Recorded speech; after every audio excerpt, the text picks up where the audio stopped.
Hello friends, जय हिंद, वंदे मातरम। Welcome back to our YouTube channel. Friends, आज एक बहुत महत्वपूर्ण मुद्दे पर बात करने वाला हूं और ये हम बात महत्वपूर्ण इसलिए कर रहे हैं क्योंकि ये आपकी मनी यानी कि आपके पैसे से जुड़ी हुई बात है।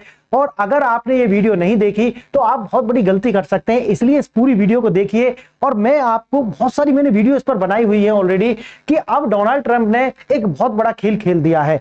और ये जो खेल है, मैंने पहले भी बताया है कि ये दोधारी तलवार है। और ये जो खेल है, ये ऐसा नहीं कि पहली बार डोनाल्ड ट्रंप खेलने जा रहे हैं। अमेरिका का इतिहास ये रहा है कि उन्होंने ये खेल कई बार खेला है और दुनिया की जो जेब है उसी तरीका से खाली की है जिस तरीका से डोनाल्ड ट्रंप अब करने जा रहे हैं। आइए मैं बताऊंगा आपको कि अमेरिका पहले भी जो है 1971 में ऐसा कर चुका है, 1985 में ऐसा कर चुका है और आपने देखा होगा कि 1929 में ऐसा कर चुका है। और अब भारत के साथ कहिए कि पूरी दुनिया के साथ में 2029 में यही होने जा रहा है। यानी कि आपकी जो जेब है वो खाली होने जा रही है। और ऐसा क्यों कर रहे हैं? क्योंकि अब अमेरिका अपना जो 38 ट्रिलियन का जो कर्ज है अब उसको चुकाने का वक्त आ चुका है। क्योंकि अब मैं आज आपको इसमें बताऊंगा कि अमेरिका के पास में जो 4 रास्ते हैं उनमें से 2 रास्ते पे वो जा नहीं सकता, बचते हैं 2 रास्ते, जिनमें से एक रास्ता ये है जो अमेरिका के राष्ट्रपति अब करने जा रहे हैं। और ये करने से दुनिया की जेब तो खाली हो जाएंगी, लेकिन अमेरिका का जो ये कर्ज है 38 ट्रिलियन डॉलर का, ये उतर जाएगा। अगर अगर इस लेक्चर को सुनने के बाद में अगर आपको ये वीडियो अच्छा लगता है तो इसको शेयर जरूर कर देना। देखिए, शुरू करते हैं। आज जो है क्या है, क्रैश और वेल्थ ट्रांसफर, यानी कि डॉलर का जो क्रैश है वो होने जा रहा है, डॉलर का जो डिवेल्युएशन है वो होने जा रहा है। यानी कि अभी डॉलर को ये बढ़ाएंगे, कितना बढ़ाएंगे? आप भारत के अंदर देख रहे होंगे कि डॉलर जो है लगातार 91, 92 इस तरीका से जाएगा। और अचानक के साथ अब देखेंगे कि अमेरिका जो है इसका डिवैल्यूएशन करेगा, यानी कि जो डॉलर की आज कीमत है उसके 50% तक इसका डिवैल्यूएशन हो सकता है। और अगर 50% डिवैल्यूएशन होता है, इसका मतलब है कि अगर आपका निवेश डॉलर के अंदर है या आपका शेयर मार्केट के अंदर है या डॉलर से जुड़ी हुई किसी भी, वैसे तो आप अगर फाइनेंशियल मार्केट के अंदर है तो डॉलर को आप बिल्कुल भी बाईपास नहीं कर सकते, तो आप इसकी चपेट में आने ही वाले हैं। तो जैसे ही 50% डॉलर गिरेगा, तुरंत आपका जो धन है वो 50% से कम हो जाएगा। और आज मैं आपको ये बताऊंगा ये कैसे होने जा रहा है। देखिए, हर अमेरिका नागरिक का अगर हम देखा जाए तो हर अमेरिकी नागरिक के ऊपर लगभग 1 लाख डॉलर का जो है वो कर्ज है। सरकार रोज लगभग इस कर्ज को जो ब्याज चुकाने के लिए ही 3.5 बिलियन डॉलर की जो प्रिंटिंग कर रही है। और मेरी सारी वीडियो अगर आपने देखी हो तो मैं बता रहा हूं कि डॉलर के पीछे कुछ भी नहीं है, सिर्फ और सिर्फ एक विश्वास है। क्यों? डॉलर भी अपना में फिएट करेंसी है और ये जो फिएट करेंसीज होती है उनके पीछे एक विश्वास होता है। जैसे कि 100 के रुपए के नोट के ऊपर, 500 रुपए के नोट के ऊपर क्या लिखा होता है कि मैं धारक को इतने रुपए जो है अदा करने का वचन देता हूं। वो सिर्फ एक प्रॉमिस कर रहा है, प्रॉमिस दिया गया है। उसी तरीका से डॉलर पर भी एक प्रॉमिस है, उसकी वैल्यू उतनी नहीं है और ये जो विश्वास है वो लगातार टूट रहा है। अमेरिका जो है, आपने देखा होगा कि चाइना के पास में, जापान के पास में, कोरिया के पास में, भारत के पास में जो फॉरेक्स है यानी कि रिजर्व जो है वो डॉलर के रूप में है। कहीं पर 1.5 ट्रिलियन डॉलर है, किसी के पास 1 ट्रिलियन डॉलर है, किसी के पास 709 ट्रिलियन डॉलर है, ये बिलियन डॉलर है। ये जो डॉलर रखे हुए हैं इनकी वैल्यू रह जाने वाली है 40 to 50% आने वाले समय में। देखना, डॉलर को जानबूझकर जो है अवमूल्यन करने का समय आ चुका है और ये जो अवमूल्यन होगा ये आपकी जेब खाली कर देगा, आपका जो बैंक है वो खाली कर देगा। अब देखना, कैश होल्डर्स और असेट होल्डर्स, अब इसमें बचेंगे कौन? जिनके पास में असेट्स हैं यानी कि प्रीशियस मेटल्स हैं वो तो बचे रहेंगे, लेकिन जिन लोगों ने पैसा अपना शेयर मार्केट में लगाया हुआ है, बैंक में लगाया हुआ है या किसी भी तरीका के जो पेपर मनी है उसके अंदर लगाया हुआ है, तो आप समझिए आपका पैसा जो है वो 50% रह जाएगा। अब ऐसा हम देखते हैं, क्यों हम ऐसा क्या कह रहे हैं? क्योंकि इतिहास हमें ये बताता है कि डॉलर के साथ पहले भी अमेरिका यही करता रहा है। जैसे 1971 के अंदर आपने देखा होगा कि 1971 में इनके राष्ट्रपति थे निक्सन। निक्सन के द्वारा गोल्ड स्टैंडर्ड को हटा करके पेट्रो डॉलर के रूप में से कन्वर्ट कर दिया गया। क्यों? कि 1969 में ये जो है वियतनाम से युद्ध हार जाते हैं और इनको लगता है कि अब जो डॉलर है यानी कि गोल्ड जो है उतना हम कैरी नहीं कर सकते, होल्ड नहीं कर सकते, इसलिए जो है इन्होंने उस टाइम पर यह बोला था कि ये जो है हमेशा के लिए नहीं है। ये बोला था निक्सन ने कि ये हमेशा के लिए नहीं है, ये तो बस कुछ समय है, ये निकल जाएगा, उसके बाद फिर हम इसको गोल्ड से जोड़ देंगे, लेकिन ये हमेशा के लिए जुड़ जाता है और डॉलर जो है वो पेट्रो डॉलर बनकर के सामने आता है। डॉलर की जो परचेजिंग है लगभग 87% की जो गिरावट है वो देखने के लिए मिली है। 1985 प्लाजा अकॉर्ड्स जो हुआ था, आप जानते होंगे, प्लाजा अकॉर्ड्स के अंदर 5 कंट्रीज के अंदर शामिल थे, जिनके साथ सहमति बना करके अमेरिका का जो डॉलर है उसकी अपनी जो है कॉम्पिटिटिवनेस बनाए रखने के लिए उसकी वैल्यू कम की गई थी। अब आप अच्छे से जानते हो, अगर इकोनॉमिक्स के आपको ज्ञान हो, तो जब भी कोई भी देश जो है वो ये चाहता है कि उसकी जो करेंसी है वो कम हो जाए, जैसे भारत का जो रुपया है अगर वो डॉलर के मुकाबले कम होता है तो भारत इससे खुश होता है। उसका कारण ये है कि भारत अगर एक्सपोर्ट इकोनॉमी है तो उसका जो सामान है वो अमेरिका के बाजार या क्योंकि डॉलर तो वर्ल्ड करेंसी है, तो वर्ल्ड के अंदर भारत का जो सामान है वो कॉम्पिटेटिव हो जाएगा। समझ गए मेरी बात? तो इसीलिए जो देश है वो चाहते हैं कि उनकी करेंसी क्या रहनी चाहिए, दूसरे देश की करेंसी के मुकाबले कमजोर होनी चाहिए। लेकिन वही बात है कि अगर आप इंपोर्टर हैं तो फिर आपके लिए तो नुकसान हो जाएगा। अगर आपका रुपया कमजोर है, आप डॉलर में अगर आप इंपोर्ट कर रहे हैं तो फिर आपको ज्यादा देना पड़ेगा। समझ रहे मैं क्या कहना चाह रहा हूं? ठीक है, आप देखिए, जो प्लाजा अकॉर्ड हुआ था 5 देशों के बीच में हुआ था और इसके लिए जो डॉलर है उसको डिवेल्युएट किया गया था, इसलिए ताकि जो डॉलर है यानी कि अमेरिका के जो सामान है वो कॉम्पिटेटिव बन पाए दुनिया की मार्केट के अंदर।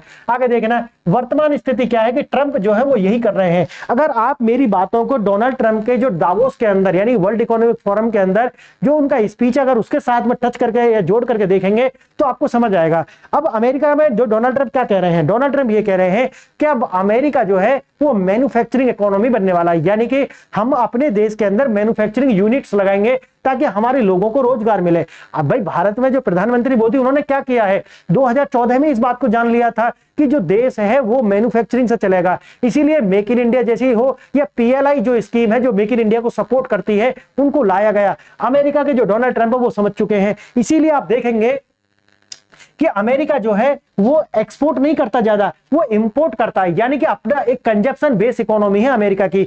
इसलिए भारत के साथ भी लगभग 45 बिलियन डॉलर का जो है वो घाटे में है। अमेरिका दुनिया के घाटे में इसीलिए है क्योंकि वो एक्सपोर्ट नहीं करते, इंपोर्ट ज्यादा करते हैं। एक्सपोर्ट करती हैं उनकी एमएनसी जो है वो। अब देखिए आप कि अमेरिका जो है, अब अगर आपको अपने यहां पर मैन्युफैक्चरिंग यूनिट लगानी है तो फिर आपके सामने एक समस्या आ जाएगी। समस्या क्या है कि जो आपकी करेंसी है वो आपको डिवेल्युएट करनी पड़ेगी, नहीं तो आपका जो सामान है वो कॉम्पिटिटिव रहेगा नहीं पूरी दुनिया की मार्केट में। अब यही है। अब आप कहोगे कि देखिए तो आप तो ये कह रहे हैं लेकिन अमेरिका का जो एप्पल है या अमेरिका का जो एमएनसी है उनके सामान तो अभी भी बिक रहे हैं। आप समझिए अगर एप्पल कम और नीचे आ जाता है तो चाइना के मुकाबले एप्पल की जो बिक्री है वैसे तो ज्यादा है लेकिन और ज्यादा हो जाएगी। तो कॉम्पिटिटिव जो नेस है वो हमेशा रहती है। देखो क्वालिटी तो ठीक है लेकिन कहीं ना कहीं जब तक वो चीज ऐसी नहीं है कि जो आपके जीवन मरण से संबंधित है तो कॉस्ट तो मायने रखती ही है। याद रखना इस बात को, ये तो इकोनॉमिक्स है, इसमें ज्यादा लेने की जरूरत नहीं है। कैश और एफडी, जैसे मैंने बताया, अगर आपके पास कैश है, अगर आपने एफडी की हुई है तो आपको नुकसान होने वाला है आने वाले 4 साल के अंदर। मैं बता रहा हूं ये 2029 तक हो जाएगा। अगर आपने इस तरह का पैसा लगाया हुआ है, वैसे तो आप जानते होंगे कि अगर हम बैंक में पैसा रखे हुए हैं हमने, तो अगर इन्फ्लेशन के साथ एडजस्ट करके देखते हैं तो हमेशा घाटे का सौदा है, लेकिन सिक्योरिटी के लिए हम बैंक में रखते हैं पैसा, इससे ज्यादा कुछ नहीं। अब हमको करना क्या है, अगर आप चाहते हैं कि आपका जो पैसा है वो सुरक्षित रहे तो आप ज्यादा से ज्यादा प्रीशियस मेटल्स जो होते हैं उनके अंदर अपना पैसा इन्वेस्ट कीजिए, यानी कि गोल्ड हो गया, कॉपर हो गया, यानी कि हमेशा प्रीशियस, यानी कोई संपत्ति खरीद सकते हैं आप, तो इसमें आप पैसा लगा सकते हैं। यानी कि ईटीएफ या पेपर जो मनी होती है या जो गोल्ड होता है, पेपर जो होते हैं उनके अंदर आप पैसा लगाएंगे तो दिक्कत आ जाएगी। गोल्ड वगैरह में पैसा लगा सकते हैं। मल्टीनेशनल कंपनी जो होती है उनकी होड़ मत कीजिए कि ये तो जो है लगातार इन्वेस्ट कर रही है डॉलर के अंदर। देखो ये मल्टीनेशनल कंपनी जो होती है उनका पूरी दुनिया के अंदर जो है हर देश के अंदर उनका व्यवसाय होता है, तो वो तो एक बार के लिए झेल जाएंगे लेकिन आप नहीं झेल पाएंगे। इसलिए अगर आप व्यक्तिगत तौर पर देखें तो ज्यादा से ज्यादा अपना जो रुपया है या अपना जो धन है उसको जो है आप किसमें निवेश करें, फिजिकल असेट्स के अंदर निवेश करें। देखना आगे। और ऐसा इसीलिए कह रहा हूं कि आने वाले 4 साल में ये आपके सामने आ जाएगा। अब आपका भाई पैसा आपका है, निर्णय आपका, आपको लेना है, आप जान सकते हैं इसको। मैं तो बता रहा हूं आप जिसके हिसाब से आप अपना निर्णय बदल सकते हैं। ट्रंप को समझ नहीं है, वह इकोनॉमी को डुबो रहा है, लोग ऐसा मानते हैं, लेकिन मेरा मानना बिल्कुल अलग है। मैं तो बहुत कल लगभग मुझे कई महीने हो गए हैं लगातार इस बात की वीडियो मैं बना रहा हूं कि अमेरिका बहुत बड़ा मूव लेने जा रहा है। ये आने वाले समय में भारत हो या पूरी दुनिया के लिए एक संकट खड़ा करने वाला है। ट्रंप एक बिजनेसमैन व्यक्ति है, वो सब कुछ जानते हैं और उनको ये समझ में आ चुका है कि हमको जो है अपनी इकोनॉमी को मैन्युफैक्चरिंग बेस्ड बनाना पड़ेगा और जो $38 बिलियन का जो कर्ज है इसको कैसे उतारा जाएगा ये जो है डोनाल्ड ट्रंप अच्छी तरीके से जानते हैं। अब देखना ये पैसा कहां गया, लोगों की जेब में या वार में या फिर फालतू खर्च में जो है ये $38 ट्रिलियन का जो है इनके ऊपर जो कर्ज है लगातार इंटरेस्ट में ही वो लगभग 3.5 बिलियन पर डे के हिसाब से जो है वो लगातार जो डॉलर है वो छाप रहे हैं। अगर लगातार डॉलर छपता रहेगा और उसके पीछे असेट नहीं होगी तो ये बबल क्रिएट करेगा और जब बबल क्रिएट करेगा तो आने वाले पूरी दुनिया में आने वाले समय में ये कोहराम मचाने वाला है, ध्यान रखना। अब देखते हैं कि अगर डोनाल्ड ट्रंप हो या अमेरिका हो, उनको अगर ये $38 ट्रिलियन का जो एक कर्ज है अगर इसको चुकाना है तो उसके लिए कितने रास्ते हैं, 4 रास्ते हैं। देखना ये 3 रास्ते हैं। पहला क्या है, पहला ऑप्शन ये है कि अपने आप को क्या है वो दिवालिया घोषित कर दे यानी कि डिफॉल्टर बना दे, लेकिन ऐसा अमेरिका करेगा नहीं क्योंकि अगर डिफॉल्टर बनाएगा तो कर्ज तो उतर जाएगा लेकिन साथ ही साथ में उसकी जो अपनी इमेज है या वर्ल्ड के अंदर जिस तरीका की उसकी हनक है वो समाप्त हो जाएगी, ये नहीं करेगा। आगे देखना दूसरा ऑप्शन है उसके पास में ऑस्टेरिटी यानी कि खर्च कम करना और टैक्स बढ़ा देना, लेकिन ये ऑस्टेरिटी भी नहीं करने वाला है अमेरिका क्योंकि वहां के जो नागरिक हैं ऑलरेडी बहुत ज्यादा जो दबाव है उनके ऊपर, क्योंकि अमेरिका में जिस तरीका के अमेरिका में टैरिफ लगाए गए हैं डोनाल्ड ट्रंप के द्वारा, तो जो खाने पीने के सामान है उनकी भी जो महंगाई है इन्फ्लेशन हाई पर है और नवंबर में चुनाव है मिड टर्म इलेक्शन, तो अमेरिका का कोई भी नेता जो है इस तरीका का रिस्क नहीं लेना चाहता। आगे देखना इन्फ्लेशन और डिवेल्युएशन, ये मामला पहले भी कई बार कर चुका है अमेरिका ये सारी घटना, तो अमेरिका के पास में ये जो विकल्प है ये सबसे अच्छा है। तो अब आने वाले समय में होगा क्या, आने वाले समय में डॉलर की कीमतें बढ़ाई जाएंगी लगातार और जो प्रीशियस मेटल है उनकी जो कीमत गिराई जाएंगी जैसे कि पीछे भी आपने देखा होगा, और जो लोग हैं वो अपना जो प्रीशियस मेटल है वो बेच दें और डॉलर में पैसा ज्यादा लगा दें। ये है सारा, देखो परसेप्शन है, सारा का सारा परसेप्शन का खेल है। अगर आपने समझ गए हैं कि भैया पेपर मनी या फिर जिस तरह की फिएट करेंसी है वहां पैसा लगाना नुकसान है तो आप समझ गए। अगर आपको लग रहा है कि बूम आ रहा है, बूम बूम बूम बूम, और इस बूम के चक्कर में आपने पैसा लगा दिए तो अचानक से मार्केट क्रैश करेगा और जब मार्केट क्रैश करेगा तो आपकी जेब में कुछ नहीं बचेगा। याद रखना इस बात को। देखना इकोनॉमी मैनेजमेंट नहीं है, एक डकैती है। ट्रंप जो है उनका जो लॉजिक है वो सीधा सीधा ये है कि भाई किसी भी देश पर निर्भर नहीं रहना है बल्कि जो आम नागरिक है उसी की जेब जो है वो काट लेनी है। कैसे करेंगे, जैसे मैंने बताया इंटरेस्ट रेट कम होंगे, जो मनी प्रिंटिंग बढ़ाई जाएगी, रिजल्ट क्या होने वाला है, आप परचेजिंग पावर आपकी खत्म हो जाएगी और जैसे ही डॉलर जो क्रैश करेगा तो जो आपकी धन है वो भी आधा रह जाएगा या 30-40% रह जाने वाला है और जो बीच का गैप है अमेरिका उससे अपना जो पूरा का पूरा ये रन है वो चुकता कर लेगा। देखना ट्रंप जो है बिजनेसमैन है, डॉलर कमजोर होने से एक्सपोर्ट जो है वो सस्ते हो जाएंगे, ये तो फायदा होगा। और अमेरिका का डोनाल्ड ट्रंप जो शुरू में मैंने बताया वो क्या कह रहे हैं कि मैन्युफैक्चरिंग बेस इकोनॉमी बनानी है, तो उनका जो एक्सपोर्ट है डॉलर कमजोर होने से क्या होगा, उनके एक्सपोर्ट बढ़ जाएंगे, सीधी सी बात है। और मैन्युफैक्चरिंग जॉब जो है वो अमेरिका में वापस आ जाएंगे क्योंकि टैक्स की वजह से ही अमेरिका की जो एमएनसीज है वो चाइना हो, भारत हो या पूरी दुनिया के अंदर जिस तरह का इन्वेस्ट करती हैं वो इसीलिए करती हैं। और एक वीडियो मैंने बनाई थी जो आप जानते होंगे कि जो फेडरल रिजर्व जो है यानी जैसा अपना आरबीआई होता है उसी तरीका से अमेरिका में होता है फेडरल रिजर्व, उसका जो चेयरमैन है वो बदला जा रहा है और ऐसा व्यक्ति लाया जा रहा है जो अमेरिका के जो डोनाल्ड ट्रंप है उनका मनपसंद है। और दूसरा यानी कि अमेरिका के जो राष्ट्रपति हैं वो ज्यादा से ज्यादा जोर दे रहे हैं स्टेबल कॉइन पर, यानी कि डॉलर का आप संकेत समझ रहे हैं, यानी कि अगर स्टेबल कॉइन को वो मजबूत करने की बात कर रहे हैं तो आने वाले समय में जो डॉलर है वो क्रैश कराएंगे ही कराएंगे डोनाल्ड ट्रंप, याद रखना इस बात को। टैक्स कम करने का जो वादा है लेकिन इन्फ्लेशन के जरिए इनविजिबल टैक्स जो है आज का $100 जो है $100 जो है कल $50 या $40 रह जाएंगे।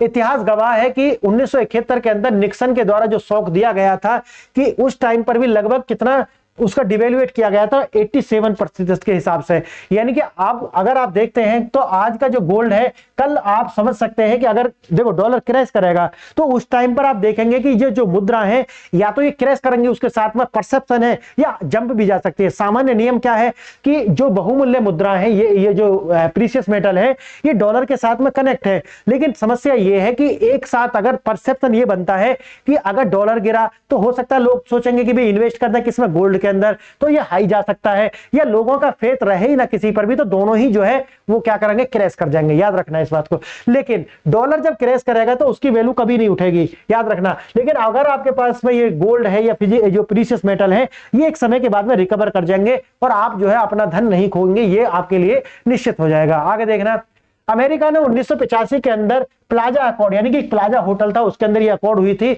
और इसके अंदर 5 देश थे, जापान, यूके, जर्मनी, फ्रांस और अमेरिका। इनके द्वारा जो है डॉलर जो है उसका डिवेल्युएशन किया गया था। क्यों किया गया था? ताकि क्या हो कि अमेरिका के जो एक्सपोर्ट्स हैं वो क्या हो जाए, सस्ते हो जाए, कंफर्टेबल हो जाए। देखना, डिवेल्युएशन जानबूझकर जो है किया जाएगा, मार्केट बूम का छलावा है। और ये सिर्फ इसीलिए दिखाया जा रहा है कि डॉलर में जो लोग हैं ज्यादा से ज्यादा निवेश करें, और उसके बाद में धड़ाम से जो है ये क्रैश करेगा। और जैसे गोल्ड और ये सब कराई जा रही है, ये सिर्फ और सिर्फ क्या है, एक तरीका से छलावा है, कैमोफ्लेज कह सकते हैं आप इसको। आगे देखना, वेल्थ ट्रांसफर जो है वो सबसे ज्यादा बड़ी होने जा रही है। और ये जो वेल्थ है वो कहां जाएगी, आपकी जेब से निकल करके अमेरिका जाएगी, और अमेरिका का जो कर्ज है वो उतारेगी। पैसा गायब नहीं हो रहा है, बस हाथ बदल रहे हैं, एक दूसरे की ओर जा रहे हैं, यानी कि आपकी जेब से निकल करके अमेरिका की जेब में जा रहे हैं, इससे ज्यादा कुछ नहीं। मैथमेटिक्स से सीधा है, बात वही है कि मैं तो एक वार्निंग आपको दे रहा हूं कि आप देखिए कि आप जो है किस तरीका से सोचते हैं। आपको सोचना होगा एक कैपिटलिस्ट की तरह, एक पूंजीवादी की तरह। अगर आप सोचते हैं तो आप अपना बचा ले जाएंगे अपने पैसे को। और जैसा मैंने शुरू में बताया है कि देखिए, बैंक में लोग जो पैसा रखते हैं वो पैसा रखते इसलिए है ताकि ऐसा नहीं कि ब्याज उन्हें मिलेगा, इसलिए रखते हैं ताकि वो अपना जो पैसा है उसको सुरक्षित रख सके। क्योंकि अगर आप देखते हैं कि बैंक के अंदर जो पैसा रखा होता है और जो इन्फ्लेशन होता है, उन दोनों के बीच में हमेशा इन्फ्लेशन रेट ज्यादा होता है और जो बैंक रेट होता है वो कम होता है, इसीलिए हमेशा घाटे का सौदा है हमेशा। इसीलिए जो दिमाग जिनके पास होता है वो पैसे को बैंक में नहीं रखते, वो पैसे को इन्वेस्ट करते हैं। समझ गए मेरी बात?